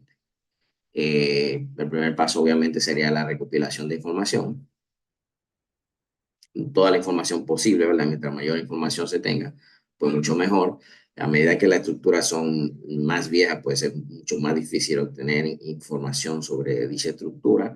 En muchos países se tiene un registro, ¿verdad? El ministerio lleva un registro de plano y todo lo demás, pero ese registro pues obviamente tiene un cierto alcance hasta una cierta fecha, ¿no? Hay estructuras históricas de las cuales no tenemos prácticamente ninguna información. Habría que ya irse a registros históricos y ver con un arqueólogo que evalúe de fecha, etcétera, etcétera, para poder lograr una evaluación correcta. Entonces, es importante también una inspección para ver las condiciones existentes de la estructura, eh, identificar grietas, filtraciones, posibles asentamientos, si hay un cierto desploma de la estructura, también eso es importante verificarlo en el sitio. Y eso también, bueno, y también con la misma inspección, ver el tipo de sistema estructural que se tiene o que se está considerando, si es pórtico, si son muros, etcétera, etcétera. Claro que también si existen planos, pues eso facilita mucho más el trabajo. Luego está la parte de la propiedad de los materiales, que como decía, ¿verdad? Una cosa a veces lo que se indica en el plano y otra es lo que tenemos en obra. Entonces, si, hay que ver si se llevó un control de calidad durante el proceso de construcción o si no existe ningún registro de esos controles. En los planos hay una indicación, ¿verdad?, de esa resistencia nominal que se supone que tienen esos materiales, pero siempre es importante llevar a cabo ensayos y pruebas en sitio para determinar esa resistencia, ¿no? Ya sea concreto o acero. Llevar muestra al laboratorio para ensayar y poder determinar eh, con más exactitud o menos incertidumbre cuál es la resistencia más probable que tengan esos materiales. También es importante llevar a cabo estudio del suelo, donde está la estructura, por lo que mencionábamos, ¿verdad? Que el peligro sísmico no solamente está asociado a la posible falla que estén cerca del sitio y distancia, sino que también es importante los efectos que pueden producirse por el tipo de suelo que nosotros tengamos donde está desplantada la estructura. Luego, ya que nosotros recopilamos toda esa información, eh, sobre los materiales, el tipo de suelo, el sistema estructural, levantamiento de dimensiones, ¿verdad? Posibles daños, desplome. Entonces, con eso podemos elaborar un modelo aproximado de esa edificación para poder llevar a cabo un análisis estructural que nos permite entonces hacer una evaluación del comportamiento de la estructura, ¿verdad? Como habíamos mencionado en el paso anterior, esa evaluación debe hacerse por dos vertientes. Tenemos que evaluar tanto la resistencia como la rigidez, ¿no? Un primer paso sería la evaluación de lo que es la rigidez, todo lo que es el comportamiento, ¿no?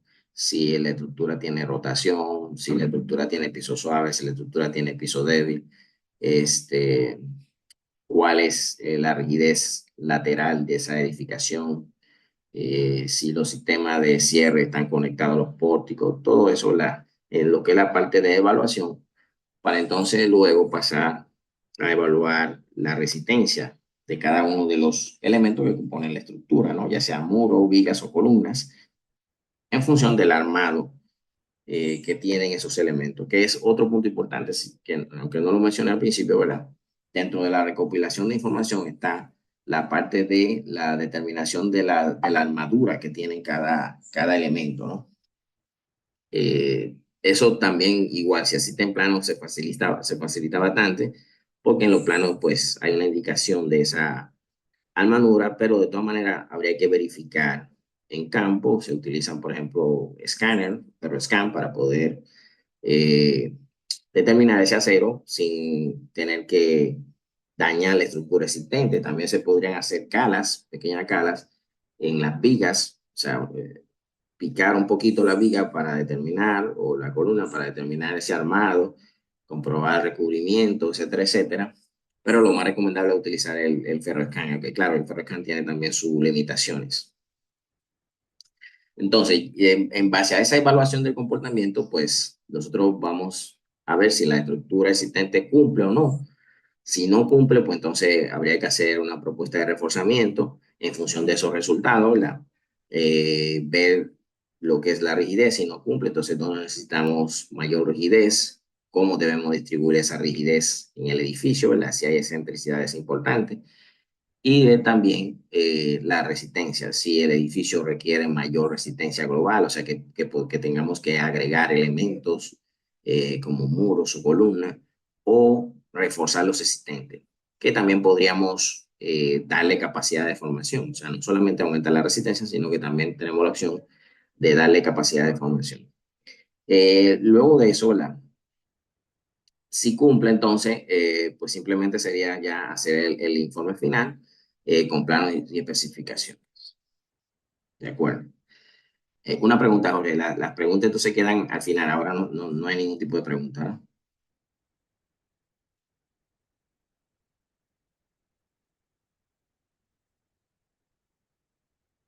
Bueno, continuamos. Ok, ya viendo esa introducción, ¿verdad? Que serían los pasos que nosotros debemos llevar a cabo a la hora de hacer un estudio de vulnerabilidad para llevar a cabo un posible retrofit de una estructura existente, ¿verdad? Vamos a ver dos opciones que se pueden utilizar para este tipo de retrofit, ¿no? Uno es el reforzamiento mediante los BRB, los que son Bracing Restriction Bulking o contraviento restringido al pandeo, por sus siglas en inglés, que es un sistema innovador y bastante económico en comparación con las otras alternativas de tecnología sísmica que existen, ¿no? Como son los amortiguadores y los aisladores. El reforzamiento con BRB pues resulta más barato y es muy parecido a los sistemas tradicionales de contraviento. Y se puede utilizar también en estructuras nuevas, no solamente en estructuras existentes. Entonces el BRB pues se comporta algo como esto, ¿no? Es un elemento de acero, una placa que está encapsulada, ¿verdad? Eh, y eso hace que el panteo del elemento, o sea, cuando se somete a compresión, esté restringido, ¿verdad? Hay una cápsula que está desacoplada de la placa, o sea, que no trabaja con la placa de acero, sino que simplemente restringe su desplazamiento lateral. Y eso hace entonces que tengamos ciclos de histeresis, como se presenta aquí a la derecha, más estable, tanto a tensión como a compresión. O sea, vamos a tener un comportamiento muy similar a tensión y a compresión.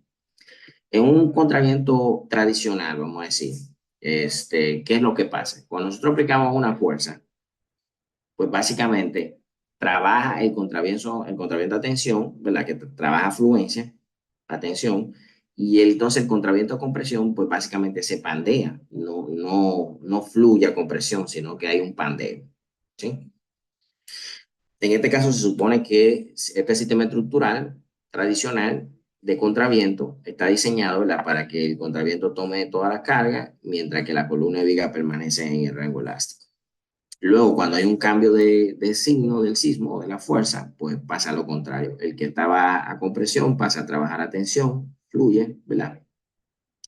Y el que estaba a tensión, entonces pasa a compresión y pasa lo mismo, ¿no? O sea, no llega a la fluencia de compresión, sino que se pandea. En el caso de el BRB, ¿verdad? Que el sistema de contraviento restringido al pandeo, pues el sistema tiene el mismo comportamiento a tensión y a compresión. O sea, yo voy a tener tanto fluencia a tensión como fluencia a compresión, porque en la compresión el pandeo está restringido. O sea, se coloca una cápsula que está desacoplada del sistema, como vamos a ver más adelante, y eso permite que la placa alcance su fluencia a compresión. O sea que yo voy a tener el mismo comportamiento a tensión y a compresión, tanto para un lado como para otro. Entonces, logramos, fíjense, en el contraviento tradicional, los ciclos de carga y descarga son como de acuerdo a cómo se indica en esta gráfica, ¿no? O sea, fíjense que cuando tengo tensión, el ciclo es muy estable, llega hasta la fluencia. pero cuando está con presión, pues no llega a la fluencia, sino que hay un pandeo del elemento. Entonces, no es muy estable su comportamiento histerético. Y entonces la disipación de energía es significativa en lo que es el comportamiento a tensión y a compresión. En el caso de los contravientos restringidos al pandero, como tengo tanto fluencia a tensión como a compresión, entonces el ciclo de carga y descarga es muy estable, ¿sí? Eh, tengo ciclo de histeresis, tengo ciclo de histeresis bastante amplio, o sea que hay una disipación de energía importante, que es el área debajo de la curva, y tengo una resistencia similar en tensión y compresión, ¿de acuerdo? Entonces, esta es la fisonomía, vamos a decir, cómo funciona el BRB. Es básicamente una barra, ¿verdad? Donde tengo un núcleo de acero, que es una placa que está encamisado, ¿no? Está encapsulado. Esa camisa es la que restringe el pandeo de ese elemento. Si vemos una sección, es algo así, ¿no? Está la placa, esta placa que está aquí, que es la placa de acero que funciona a tensión y compresión. Y está la cápsula, que la cápsula entonces, pues básicamente restringe el pandeo del elemento, ¿no? Esta es la cápsula, que básicamente está llena con un mortero y hay una interfase que está aquí, que una interfase entre el mortero y la placa de acero que permite desacoplar la placa del mortero, de tal manera que cuando la fuerza actúa en los extremos, solo es tomada por la placa. El mortero no trabaja como tal. Y cuando el elemento está en compresión, pues ese mortero evita el panteo de la placa. ¿Sí? Bien. El núcleo de acero, como dijimos, resiste toda la fuerza axial. El encamisado está desadherido del núcleo concreto, por lo tanto no aporta resistencia, pero sí restringe el pandeo del elemento. La rigidez a fricción del encamisado restringe el pandeo del núcleo. Este es el segmento donde se presenta la fluencia y esta es la zona de conexión, ¿verdad? La zona de conexión debe permanecer elástica, ¿verdad? Y para tal fin se diseña así. ¿Cómo se pueden colocar? Estas son las posibles configuraciones que podemos utilizar para los BRB. Como es un elemento, ¿verdad?, que viene completo, ¿verdad? No podemos utilizarlo como está aquí, ¿no? Como el tradicional, porque tendríamos una intersección acá que no es posible, ¿no? Sí podríamos hacer esa intersección como está indicada aquí, en dos niveles completos, teniendo una conexión, ¿verdad? Que me permita utilizar el elemento completo. Entonces, esas son las posibles configuraciones que puedo utilizar para mi contraviento.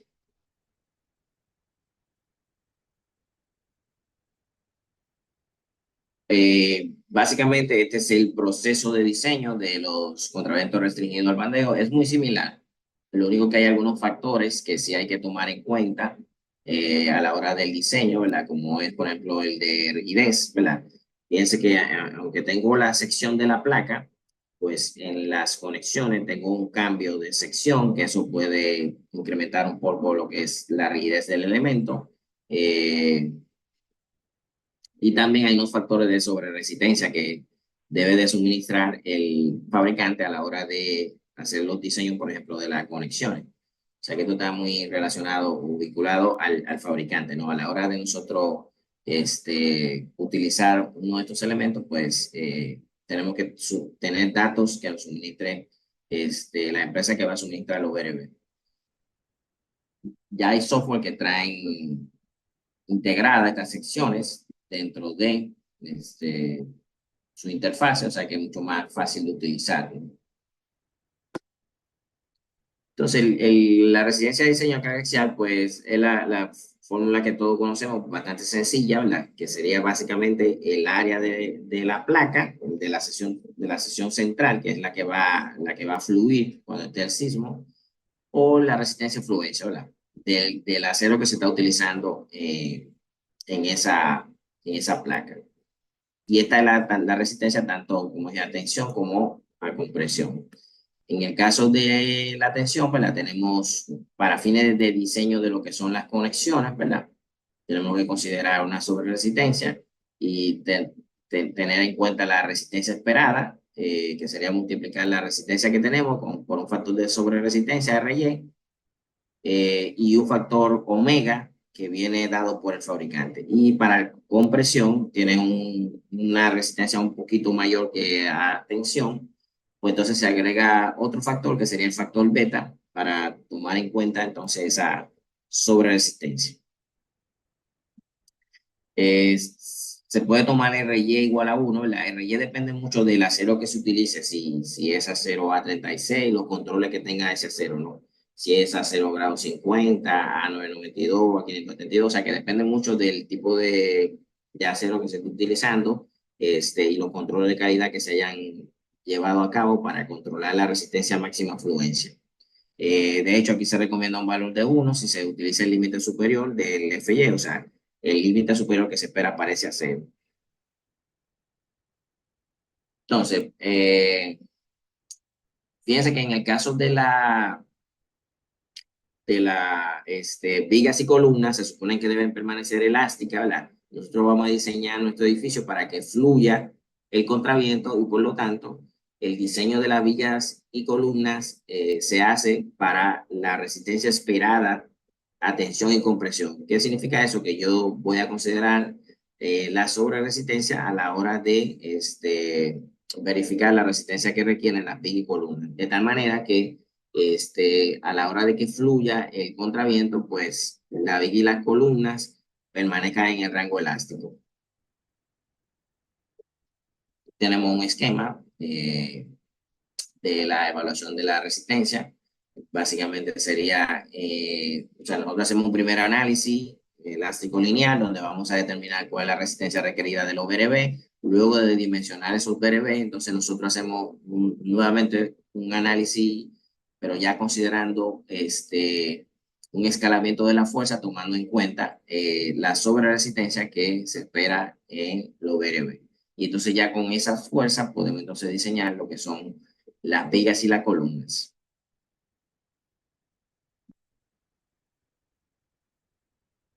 Eso en cuanto a lo que es el diseño de la viga y la columna. La conexión requiere una resistencia aún mayor, ¿no? Porque no, vamos a decir, la falla en conexión es inaceptable.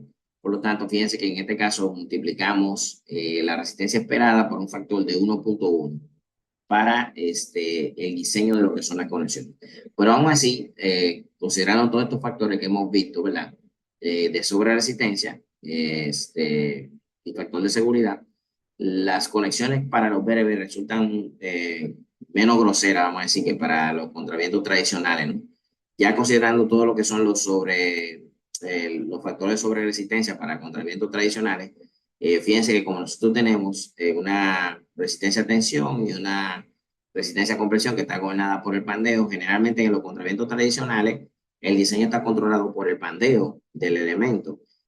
Y sin embargo, el diseño de la conexión se hace con la resistencia a tensión. Entonces, ahí podemos tener unas fuerzas muy altas a la hora de diseñar la conexión.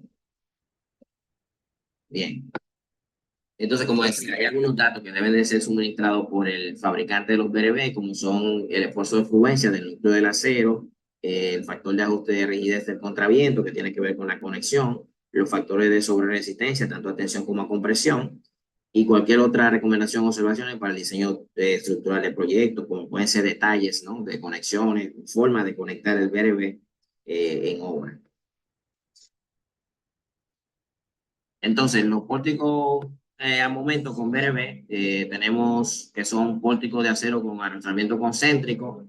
Dijimos que la viga, columna y contraviento forman una armadura vertical, básicamente, o sea, es básicamente una armadura vertical lo que estamos utilizando para resistir la carga sísmica y pues es un contraviento especial, ¿no? Donde la tensión y la compresión es la misma, por lo tanto no hay pandeo. Desarrolla una utilidad a través del comportamiento inelástico y el sistema combina alta rigidez con alta ductilidad. Por eso me gusta tanto este sistema.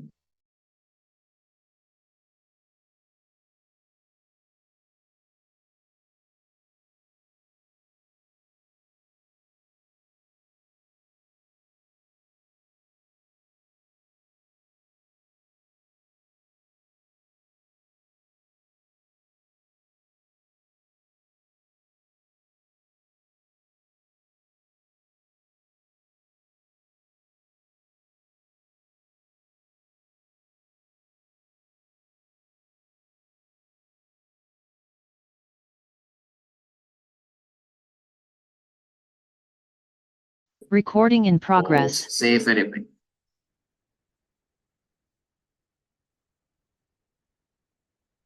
La fibra de carbono es un material compuesto que está formado por una matriz de tipo polimérica reforzada con fibra de carbono,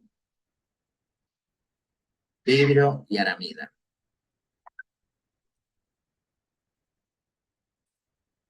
Dame un minuto.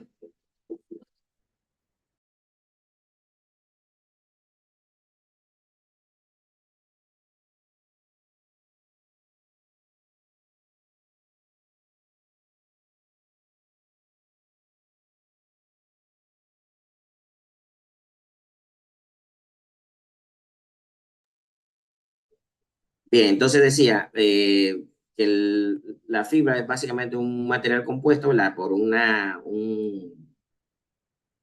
tela, vamos a decir, continua de carbono, que se le agrega un epóxico, ¿no? O resina epóxica que sirve para adherirse al sistema estructural y también para conformar lo que es el sistema, ¿no?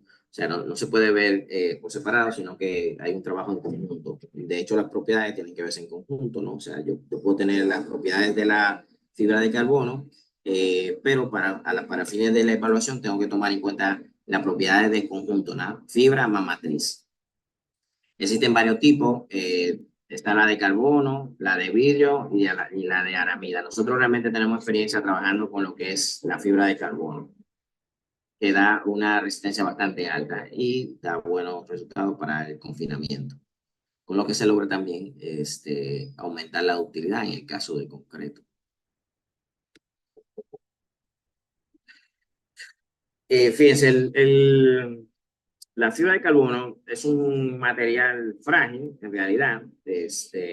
Su comportamiento está representado aquí por la línea amarilla, o sea, tiene un comportamiento lineal hasta la falla, a diferencia del acero, que tiene una cierta ductilidad. Pero, dependiendo de su uso, se puede lograr que los elementos estructurales tengan un comportamiento dúctil. De hecho, por eso no se utiliza como elemento solo de reforzamiento, ¿verdad? Por ese comportamiento que tiene, ¿no? Sino que por lo general debe existir cierta cantidad de acero de refuerzo con ductilidad normal.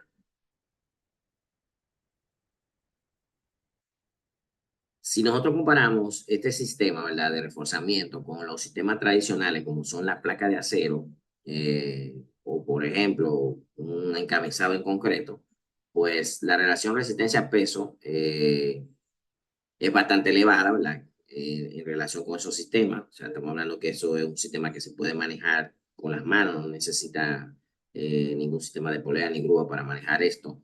La durabilidad también es bastante alta en comparación, por ejemplo, con el acero. Pues no sufre de corrosión. Espesores pequeños, que esto es bastante atractivo para lo que son, por ejemplo, los arquitectos a la hora de reforzar un edificio existente, ¿verdad? Que no le reduce espacio. O de hecho, a la hora de reforzar alguna edificación en construcción que haya tenido alguna falla o vicio durante su construcción o baja resistencia a los materiales también. Es ideal porque primero se hace rápido y segundo no incrementa la sección. Bajo costo de instalación. El sistema per se, el material sí tiene un alto costo, ¿verdad? Pero como se requiere muy poco esfuerzo y bajo mano de obra, poco tiempo para su instalación, pues resulta bajo el costo de instalación. Y rápida puesta en servicio. Esos son los atractivos que tiene este sistema. No todo es color de rosa, también tenemos que hablar de lo que son las desventajas. Podemos mencionar dentro de esas desventajas, ¿verdad? Lo que es la fragilidad, dificultad de uniones, ¿verdad? En cuanto a la adherencia también hay que tomar en cuenta la resistencia que tenga donde se vaya a colocar ese reforzamiento. Y como mencioné ahorita, el coste per se del material, ¿no? Entonces, el costo de instalación es bajo, pero el costo del material es alto. Aquí hay una comparación, fíjense, en un sistema tradicional, ¿verdad? Con placa, aquí se está utilizando unos ángulos, ¿verdad? Con unas plaquitas de acero que conectan y unos pernos para, ¿verdad? Adherir el sistema a la columna existente, ¿no? Este es un sistema tradicional en acero versus el sistema con fibra de carbono, fíjense que es bastante limpio, no hay incremento de la sección de la columna. Y como se mencionó ahorita, se puede hacer bastante rápido.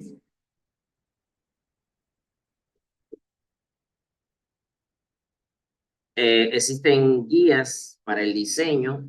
Nosotros, por ejemplo, aquí, el sistema es, por ejemplo, muy utilizado en Italia. De hecho, los italianos tienen una guía que presentamos acá, la guía para el diseño y construcción del sistema FRP pegado externamente para el reforzamiento de estructura existente, donde se contempla su uso en muchísimo tipo de estructura, ¿no? Lo que es concreto reforzado, concreto preforzado e incluso mampostería. Esta última incluso primero se incluyó acá en esta guía y luego ya en la última versión de lo que es el ACI 440, que es el que trata sobre este tipo de sistema, se incluyó entonces la mampostería. O sea que son muy parecidos las especificaciones entre uno y otro.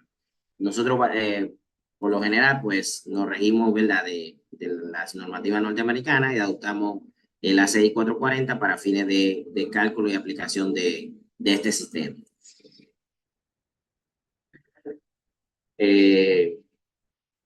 ¿Cuál es el elemento que se puede reforzar? Pues nosotros podemos, con el sistema de FRP, podemos aumentar la resistencia a flexión, podemos aumentar la resistencia a corte, ¿verdad? Eso en el caso de, por ejemplo, el elemento vigas que estemos reforzando en una estructura existente. Podemos también aumentar la capacidad de rotación y la utilidad de la sección. Eso es tanto para columna como para viga mediante confinamiento. Por eso hablaba ahorita, ¿verdad?, de que también podemos aumentar la capacidad de formación de la estructura con la fibra, ¿no? Dependiendo de cómo se coloque. Si nosotros confinamos la zona donde esperamos deformaciones inelásticas, con eso nosotros podemos lograr también aumentar su capacidad de deformación, ¿verdad? El concreto confinado tiene una mucho mejor capacidad de deformación, y eso lo podemos lograr mediante la fibra. También se utiliza para mejorar la eficiencia en los empalmes de refuerzo, ¿verdad? Si nosotros tenemos una zona donde, por ejemplo, el empalme no fue la longitud requerida mínima para ese empalme por traslapo, pues mediante el uso de confinamiento, pues podemos mejorar ese empalme. Y retrasa el pandeo de refuerzo longitudinal en elemento a compresión. Eso es en caso de columna, ¿verdad? Por lo mismo, por el confinamiento.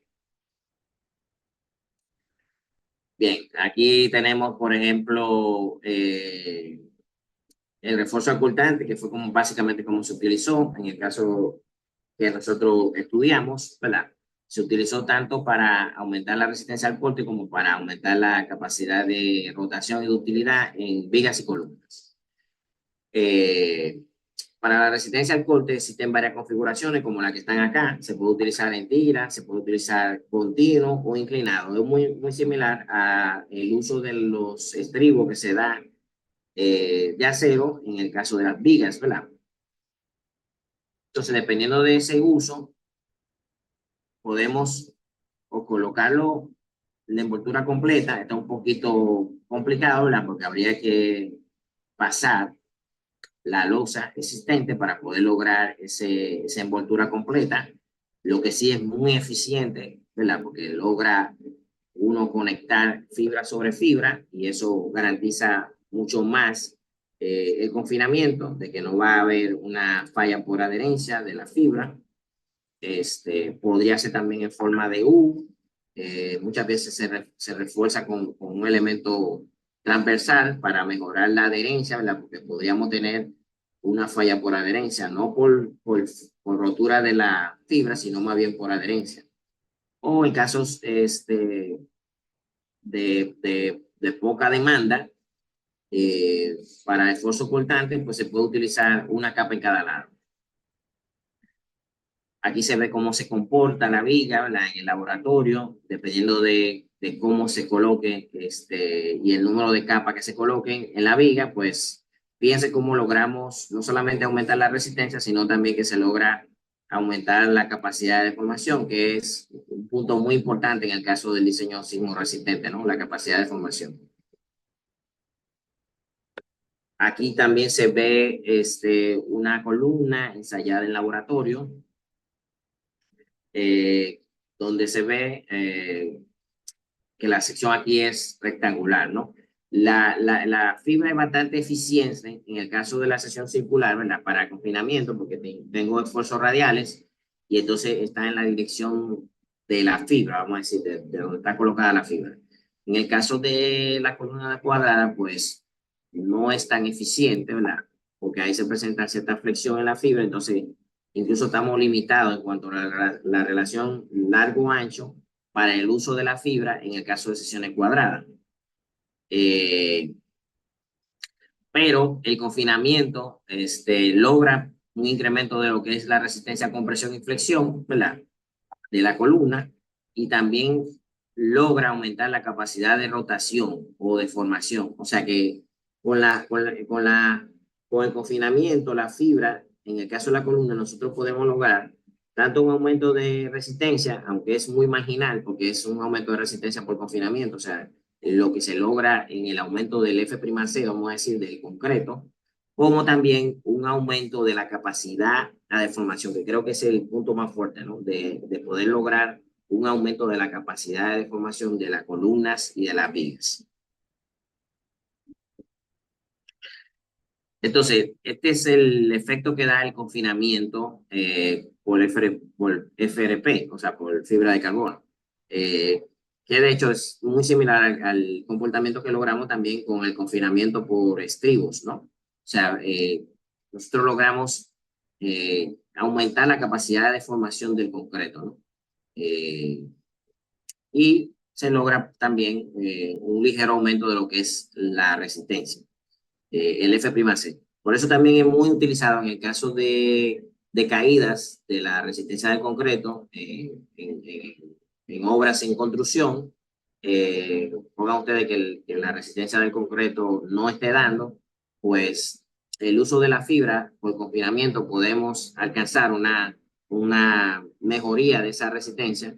Claro, eso dependiendo de la configuración, como mencioné ahorita, de la columna, o sea, de la sección transversal, si es redonda, si es cuadrada. Si es redonda, es bastante eficiente, muy eficiente en cuanto al aumento de lo que es la resistencia del concreto por confinamiento.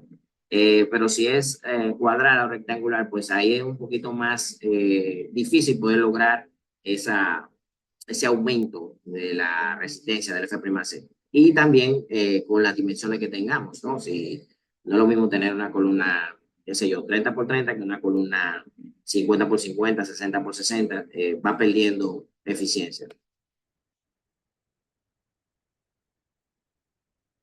Aquí está en función de la forma de la sección de la columna. Fíjense que en el caso de la rectangular es muy poco eficiente. La máxima relación que se puede lograr es 1:2. En el caso de la columna cuadrada, más o menos ahí, ¿no? No logra mucho aumento de lo que es la resistencia, como mencionamos, pero sí un aumento de lo que es la capacidad de formación. Y en el caso de la circular, pues fíjense que sí, aumenta tanto la resistencia como la capacidad de formación, ¿no? El concreto por lo general anda por acá, ¿no? Que es 0.003. Fíjense que podemos llegar a deformaciones de un 2%, 2 punto y pico por ciento, ¿no? O sea que para aumentar la capacidad de formación es bastante eficiente. Y eso nos ayuda en cuanto al diseño sismo resistente. En el caso, por ejemplo, de elementos que se hayan construido, que no se le colocó el confinamiento adecuado, pues podemos utilizar este tipo de tecnología para que la estructura se comporte como una estructura dúctil, ¿no? Como un pórtico dúctil. Bien, eso en cuanto a los sistemas, ¿sí? Tanto el contraviento restringido al pandeo como la fibra de carbono. Vamos a ver aquí un pequeño ejemplo de aplicación del sistema.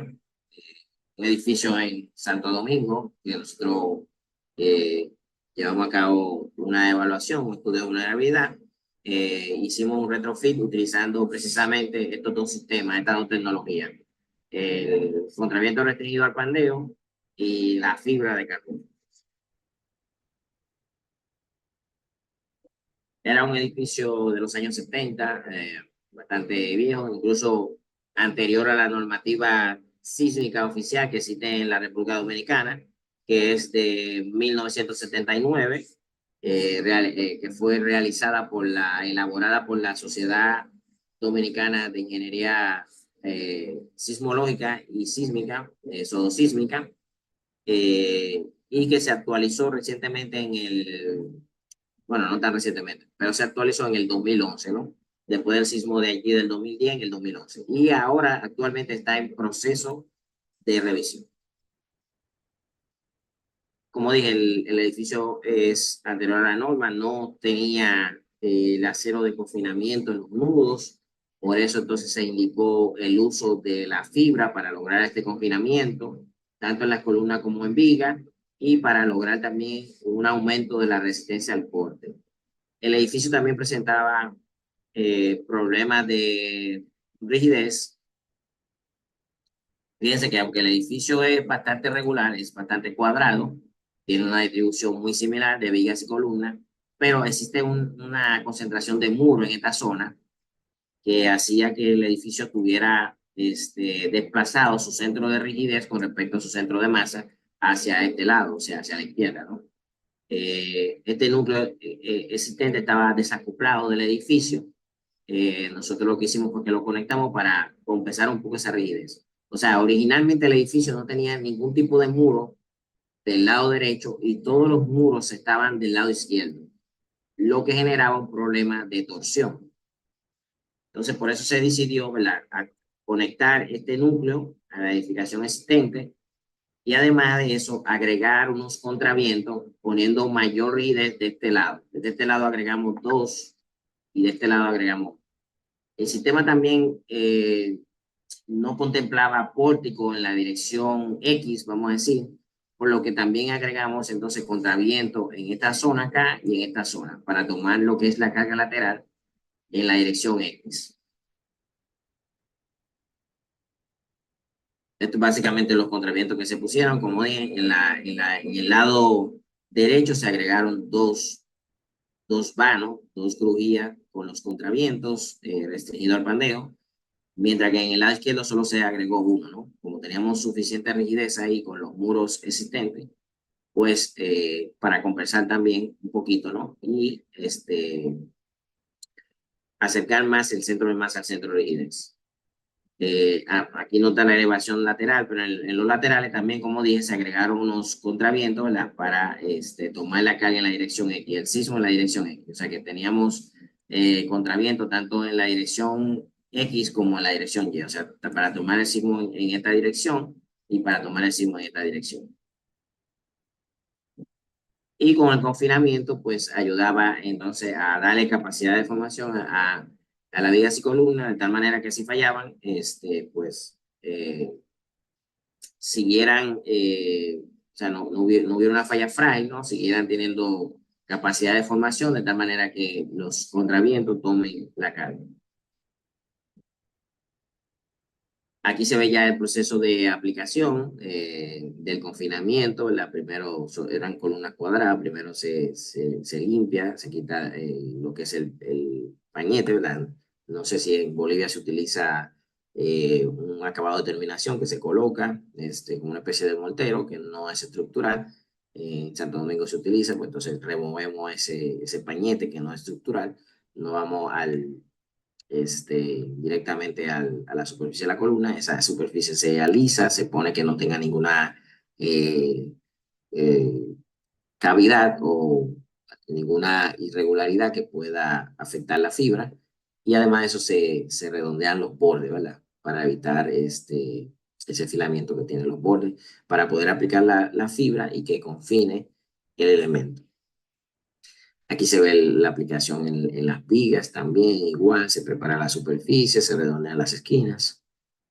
Ya aquí he aplicado en lo que es las columnas. Aquí se ve su aplicación en las vigas. Aquí se ve la colocación del BRB, ¿sí? Del contraviento. En este caso, como decía, fíjense, en una estructura existente se colocaron placas para la colocación de los BRB. En este caso soldado, ¿verdad? Porque es una estructura existente y es mucho más fácil el manejo mediante soldadura. Fíjense cómo se ve aquí el encapsulado que tiene la placa y aquí entonces se ve ya la conexión, ¿no? De la placa que sale. Aquí se puede ver la conexión en la zona donde teníamos las placas, ¿verdad? Que eran unas placas que envolvían las vigas y las columnas, pues no usamos fibras porque la placa de acero se encargaba de dar el confinamiento. Y entonces aquí se coloca una placa, una Gusum Plate para la conexión del BRB. Aquí se ve en la base la conexión. Otro ejemplo de aplicación de, en este caso, reforzamiento con fibra, es un reforzamiento que se usa por una ampliación de un hotel, ¿no? Que se le iba a agregar un nivel con acceso a la evaluación.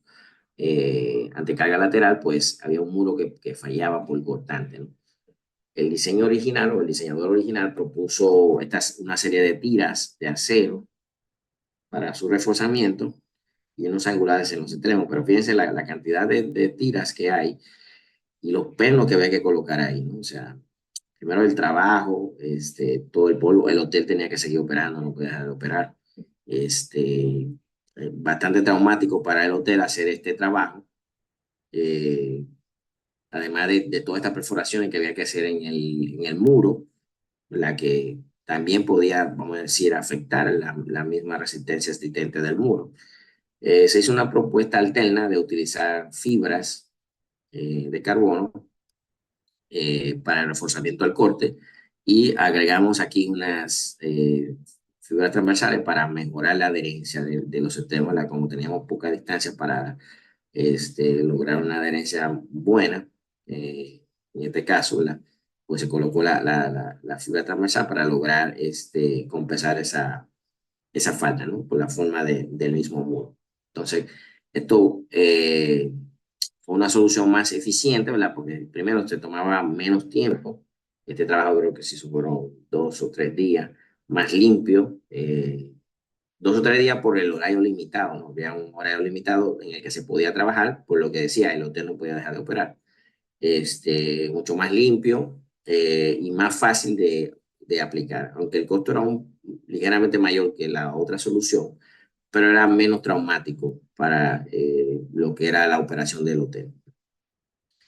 Aquí se ve ya la colocación, bueno, aquí se ve las franjas que se pulieron, se limpiaron, se aplanaron las superficies para luego entonces hacer la aplicación de la fibra. Aquí se ve la aplicación ya en el sitio y el trabajo terminado. Otro aplicación que se utilizó fue una ampliación de un edificio donde se agregó un nivel adicional. En este caso, las fibras se utilizaron para reforzar una losa existente, ¿verdad? Que se le cambió el uso de un techo a un entrepiso. Y este retrofit incluso logró un premio, el premio Obra CEMEX 2008 en República Dominicana. Ganó el primer lugar en innovación en la construcción por utilizarse ese sistema que mencioné. Eso era todo lo que quería presentarle el día de hoy. Muchísimas gracias por su atención.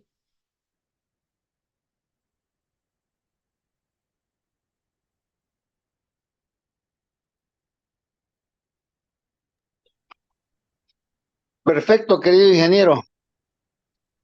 Eh, Enriquecedora su conferencia.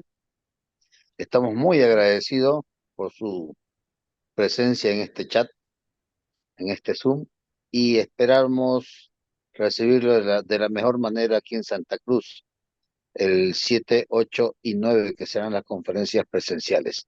Muchísimas gracias y a todos los que estamos participando, nos vemos en la tarde a las 3 de la tarde. Un fuerte abrazo, queridos ingenieros. Hasta luego. Bien, muchísimas gracias, Jorge.